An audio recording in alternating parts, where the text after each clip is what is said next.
Operation सिंदूर के दौरान 9 मई की रात अमेरिकी उपराष्ट्रपति जेडी वेंस से फ़ोन पर क्या बात हुई थी, उसका जिक्र प्रधानमंत्री नरेंद्र मोदी ने संसद में किया। उन्होंने कहा, 9 मई की रात को अमेरिकी उपराष्ट्रपति 1 घंटे से बात करने की कोशिश कर रहे थे। बाद में उन्हें फ़ोन करके मैंने कहा कि आपका 3-4 बार फ़ोन आया था।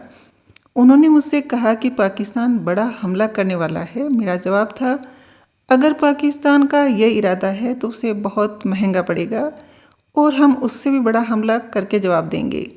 हमने पहले कहा था, हम गोली का जवाब गोले से देंगे। 10 मई की सुबह तक हमने पाकिस्तान की सैन्य शक्ति को तहस नहस कर दिया।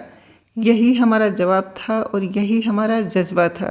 इससे पहले लोकसभा में प्रतिपक्ष के नेता राहुल गांधी ने ट्रंप के सीज फायर के दावों पर घेरा था और संसद में इस पर बयान देने के लिए चुनौती दी थी। राहुल गांधी ने कहा, ट्रंप ने 29 बार सीज फायर कराने का श्रेय लिया। अगर वो झूठ बोल रहे हैं, अगर पीएम मोदी के पास इंदिरा गांधी का 50% भी साहस हो तो वो बोले कि ऐसा नहीं था। अगर पीएम में दम है तो बोले कि ट्रंप झूठ बोल रहे हैं। पीएम मोदी ने कहा, आज पाकिस्तान जान गया है कि भारत का हर जवाब पहले से ज़्यादा तगड़ा होता है। उसे ये भी पता होता है कि भविष्य में नौबत आई तो भारत आगे कुछ भी कर सकता है।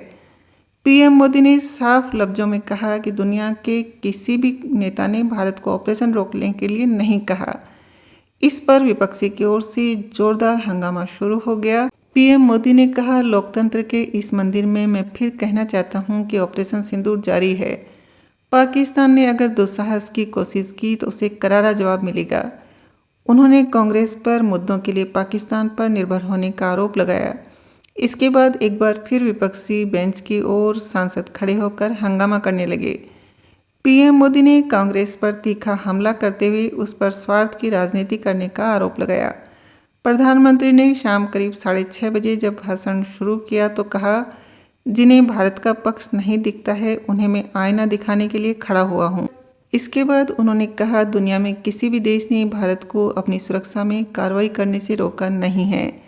क्वाड हो, ब्रिक्स, फ्रांस, रूस, जर्मनी समेत तमाम देशों की ओर से भारत को समर्थन मिला है, लेकिन मेरे देश के वीरों के पराक्रम को कांग्रेस का समर्थन नहीं मिला।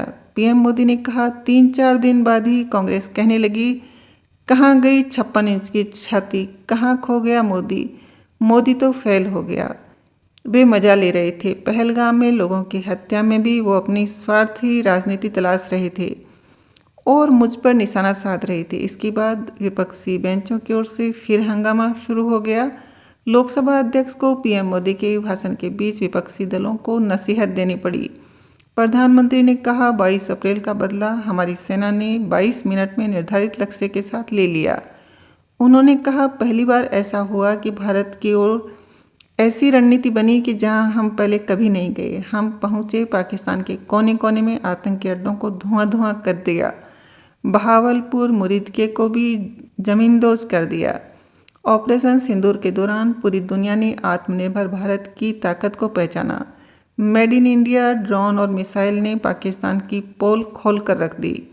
सीडीएस की नियुक्ति का हवाला देते हुए उन्होंने कहा, नेवी, आर्मी, एयरफोर्स तीनों सेनाओं का तालमेल इसने पाकिस्तान के छक्के छुड़ा दिए। पीएम मोदी ने कहा, सिंदूर से लेकर सिंधु तक भारत ने कार्रवाई की है। आतंकी आका समझ गए हैं कि इसकी भारी कीमत चुकानी पड़ेगी। प्रधानमंत्री मोदी के भाषण के मुख्य बिंदु इस प्रकार हैं। बैठक में मैंने साफ निर्देश दिया कि आतंकवाद का करारा जवाब देना होगा। यह हमारा राष्ट्रीय संकल्प है। हमें हमारी सैन्य बलों की क्षमता, सामर्थ्य, साहस पर भरोसा है। सेना को खुली छूट दी गई और यह भी कहा गया कि सेना तय करे कि कब, कहां और कैसे कार्रवाई करनी है। पहलगाम हमले के बाद पाकिस्तानी सेना को अंदाजा लग चुका था कि भारत कोई बड़ी कार्रवाई करेगा। परमाणु हथियारों की धमकी भी आनी शुरू हो गई। भारत ने 6 मई की रात और 7 मई की सुबह कार्रवाई की और पाकिस्तान कुछ नहीं कर पाया। भारत ने सिद्ध कर दिया कि न्यूक्लियर ब्लैकमेलिंग न तो चलेगी और न भारत इसके सामने झुकेगा। भारत ने पाकिस्तान के सीने पर सटीक प्रहार किया, पाकिस्तान के सैन्य ठिकानों को निशाना बनाया और आज भी उसके कई एयरबेस आईसीयू में हैं। ये न्यू नॉर्मल है। कि अगर आतंकी हमला हुआ तो अंदर तक हमला करेंगे। आतंकी सरपरस्त सरकार और आतंकी आकाओं को अलग अलग नहीं देखेंगे। न्यूक्लियर ब्लैकमेलिंग नहीं चलेगी और न ही भारत इसके सामने झुकेगा।